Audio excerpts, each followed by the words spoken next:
सहारा रेगिस्तान दुनिया का सबसे विशाल रेगिस्तान, जहां चारों तरफ केवल रेत ही रेत है, पानी और जीवन का नाम और निशान भी नहीं है। लेकिन क्या ये रेगिस्तान हमेशा से ही ऐसा था? आखिर यहाँ रेत के ऊंचे ऊंचे पहाड़ों के नीचे क्या राज छिपे हैं? जब भी सहारा रेगिस्तान का नाम आता है, ऐसे ही कई सवाल जहन में घूम जाते हैं। अगर आप भी सहारा रेगिस्तान की रेत के नीचे दफन रहस्यों को जानना चाहते हैं तो वीडियो को अंत तक जरूर देखिए। दोस्तों, सहारा रेगिस्तान एक बहुत ही विशाल क्षेत्र में फैला हुआ है। अगर इसकी लंबाई की बात करें तो पश्चिम से लेकर पूर्व तक इसकी कुल लंबाई 4800 किलोमीटर है और उत्तर से दक्षिण की तरफ 800 से 1200 किलोमीटर, और यह अकेला ही अफ्रीकी महाद्वीप के 30% हिस्से को घेरे हुए है। अगर इसके पूरे क्षेत्रफल की बात करें तो यह रेगिस्तान 8.6 मिलियन किलोमीटर तक फैला हुआ है, जो कि पूरे ब्राजील से भी बड़ा है। अजब, आपको क्या लगता है कि इतने बड़े सहारा रेगिस्तान में क्या केवल रेत ही रेत का भंडार है? तो नहीं, ऐसा नहीं है। आपको जानकर आश्चर्य होगा, लेकिन इस रेगिस्तान के केवल 20% हिस्से पर रेत है। इस एरिया में आपको रेत के ऊंचे ऊंचे टीले नजर आएंगे। इस एरिया में रेत की परत 150 मीटर तक है, लेकिन इसके अलावा सहारा रेगिस्तान के बाकी इलाकों में केवल चट्टानें और पत्थर ही फैले हुए दिखाई देते हैं। और ये रेत और चट्टानें अपने अंदर न जाने कितने रहस्य समेटे हुए हैं। कई वैज्ञानिकों का मानना है कि सहारा रेगिस्तान हमेशा से ही इस तरह से बेरौनक और बेजान नहीं था, बल्कि सैकड़ों साल पहले ये किसी हरी भरी और जिंदगी से भरपूर जगह की तरह हुआ करता था। लेकिन कुछ साल पहले तक इस थ्योरी के सपोर्ट में कोई प्रूफ नहीं मिले थे, इसलिए इस बात पर विश्वास करना जरा मुश्किल लगता था। पर आज वैज्ञानिकों ने अपनी कोशिशों से सहारा रेगिस्तान की रेत के नीचे कुछ ऐसा ढूंढ निकाला जिस पर पहले तो उन्हें खुद भी विश्वास नहीं हुआ। वैज्ञानिकों ने पाया कि सहारा रेगिस्तान की रेत के नीचे पानी का, सही सुना आपने, पानी का बहुत विशाल भंडार है। और यह पानी किसी पुराने समुद्र के सूखने की वजह से नहीं, खोज में पता चला कि यह पानी पेलियो लेक का पानी है, जो कि आज से 25,000 साल पहले सहारा रेगिस्तान में बहती थी। पेलियो लेक वो झीलें होती हैं जो आज से कई साल पहले सूख चुकी हैं। यह मौसम के परिवर्तन और दूसरे कई कारणों के चलते जिनका अस्तित्व समाप्त हो चुका है। यह झील नील नदी के टूटने की वजह से बनी थी। यह पानी सहारा के पूर्वी हिस्से में 108,000 स्क्वायर किलोमीटर तक फैला हुआ था। इस झील का साइज आज की मिशिगन झील से भी 2 गुना था। मिशिगन झील जो कि अमेरिका में है, जो बहुत बड़ी झील है। इसके अलावा यहाँ एक छोटी झील और भी पाई गई है अंडरग्राउंड, जो कि 48,000 स्क्वायर किलोमीटर लंबी थी। इन दोनों झीलों के अवशेष सबसे पहले सन 2010 में खोजे गए थे। US nation air space museum के जियोलॉजिस्ट टेड मैक्सवेल और उनके साथियों ने सैटेलाइट से ली गई पिक्चर्स के आधार पर यह खोज की थी। इसके अलावा वैज्ञानिकों को इस एरिया में जलीय जीवों के फॉसिल्स भी मिले थे, जिसने इस जगह पर पानी होने की संभावना को पुख्ता कर दिया था।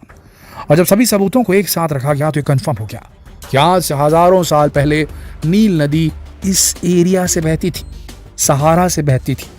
नील नदी के टूटने से बनी यह झील यहाँ सैकड़ों साल तक बहती रही थी, जिसकी वजह से जीव जंतुओं और पेड़ पौधों की काफी सारी प्रजातियों को विकसित होने में मदद मिली। लेकिन इस एरिया में मौजूद कम नमी और यहाँ के गर्म तापमान के चलते झील का पानी तेजी से भाप बनकर उड़ने लगा। झील बहुत तेज गति से सूखने लगी। इसकी तली में रेत इकट्ठा होने लगी, जिसकी वजह से झील धीरे धीरे नष्ट होने लगी। आखिरकार इसका अस्तित्व समाप्त हो गया। सहारा को लेकर एक और बड़ा रहस्य ये है कि आज से लगभग 5,000 साल पहले तक सहारा रेगिस्तान में कई तरह के जीव जंतु निवास करते थे।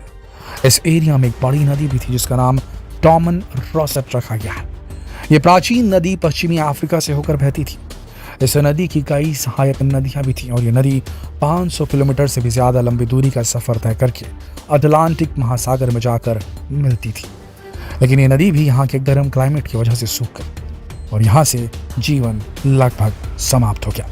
अगर आज ये नदी मौजूद होती तो ये दुनिया की 12वीं सबसे बड़ी नदी होती और ये एरिया आज भी जिंदगी से भरपूर होता, सहारा आबाद होता। आज भी यहाँ उस वक्त के कई अवशेष आसानी से मिल जाते हैं, लेकिन सहारा की मिस्ट्री ही खत्म नहीं होती। अगर आप इसकी गहराई में जाएंगे तो आप पाएंगे कि यहाँ कई ऐसे राज छिपे हुए हैं जिससे आज तक हम अनजान हैं। आज से कई हजार साल पहले यहाँ की परिस्थितियां एकदम अलग थी दोस्तों। उस समय एक विशाल महासागर ने इस पूरे इलाके को घेरा हुआ था। ये वही जगह है जहां आज सहारा रेगिस्तान फैला हुआ है। उस समय यहाँ वेल प्रजाति की बाइलोसॉरस जीव बहुत अधिक संख्या में पाए जाते थे। इस एरिया में उनके फॉसिल्स काफी अधिक मात्रा में पाए गए। इसके चलते इस जगह को द वैली ऑफ वेल भी कहा जाता था। इसके अलावा इस एरिया में दुनिया के सबसे विशाल डायनासोर्स के फॉसिल्स भी पाए गए। ये विशाल सॉरोपॉड 33 मीटर तक लंबे होते थे। इनका वजन 60 टन तक होता था। लेकिन ये तो कुछ भी नहीं। सन 2016 में कुछ वैज्ञानिकों ने इस एरिया में मैनोसॉरोसाurus जैसे अजीब क्रीचर के फॉसिल भी ढूंढे।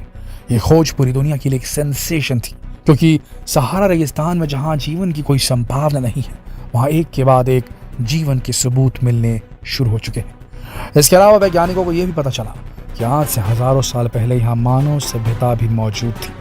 लेकिन यहाँ के लगातार बदलते मौसम की वजह से वो लोग यहाँ हमेशा नहीं रहते थे। ये लोग यहाँ स्थायी घर बनाकर रहते थे और फिर उन्हें ऐसे ही छोड़कर चले जाते थे। आर्कियोलॉजिस्ट को यहाँ मानव सभ्यता के कई सबूत मिले और अब जो रहस्य हम आपको बताने जा रहे हैं, इसे सुनकर तो आप सच में हैरान रह जाएंगे। सहारा रेगिस्तान में ऐसे कई सबूत मिले हैं जिससे पता चलता है कि यहाँ दूसरे ग्रहों के लोग यानी कि एलियंस का भी आना जाना रहा है। जी हाँ, ये थोड़ा सा अजीब लगेगा, लेकिन कुछ एक ट्रेसेस मिले हैं यहाँ पर और एलियंस के प्रेजेंस की ओर इशारा करते हैं। जी हाँ, ऐसे कई सबूत यहाँ की रेत के नीचे दबे हुए मिले जो यहाँ का संबंध दूसरे ग्रहों से जोड़ते हैं। रेत और चट्टान से भरी इस जमीन में से एक बहुत ही अनमोल और अनोखा मिनरल भी निकलता है, जिसका नाम है लिबियन डेजर्ट ग्लास। ये प्योर सिलिकॉन ऑक्साइड यानी कि SiO2 से बना होता है। देखने में किसी टूटी हुई बोतल के कांच की तरह लगता है। इस ग्लास को प्राचीन समय से ही कई जगह उपयोग किया जाता रहा है। इजिप्शियन सभ्यता में, मिस्र की सभ्यता में इसका उपयोग सिंबल ऑफ फर्टिलिटी यानी कि बीटल को बनाने के लिए यूज किया जाता था और तूतनखामन ने इसे अपने गले में पहना हुआ था। तूतनखामन मिस्र का सबसे प्रसिद्ध पर शापित राजा माना जाता है। इस वजह से सहारा रेगिस्तान का संबंध एलियंस से भी जुड़ जाता है, क्योंकि कहा जाता है कि इजिप्ट के पिरामिड्स को एलियंस ने ही बनाया था। ऐसा कुछ एंशियंट एलियनोलॉजिस्ट की मत है, उनका मानना है।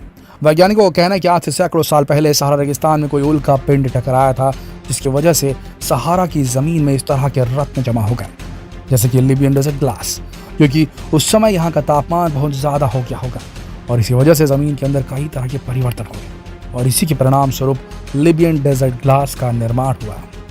दोस्तों, सहारा रेगिस्तान में रेत की परतों के नीचे छिपे इन रहस्यों में और भी कई ऐसे रहस्य हैं जिन तक आज तक कोई नहीं पहुंच पाया। आने वाले समय में टेक्नोलॉजी के एडवांसमेंट के बाद शायद रेत के नीचे भी कोई एक ऐसी दुनिया निकल कर सामने आ जाए जिसके बारे में जानने के बाद हम इंसानों को, पूरी मानव जाति को अपने अस्तित्व पर खुद सोच में पड़ जाए सबके साथ कि हमारे अस्तित्व से पहले भी कुछ ऐसे लोग वहाँ रहा करते थे, कुछ ऐसे जीव थे जो सहारा जैसे रेगिस्तान के नीचे पाए जाते थे। आपको क्या लगता है दोस्तों, क्या छिपा हो सकता है सहारा के रेगिस्तान की रेत की चादर के नीचे? क्या लगता है आपको? कमेंट करके जरूर बताएं और ऐसे ही रोचक वीडियोस देखने के लिए हमारे चैनल को सब्सक्राइब करना ना भूलें। इस वीडियो को शेयर करना ना भूलें। इस वीडियो के अंत तक बने रहने के लिए आप सबका दिल से धन्यवाद।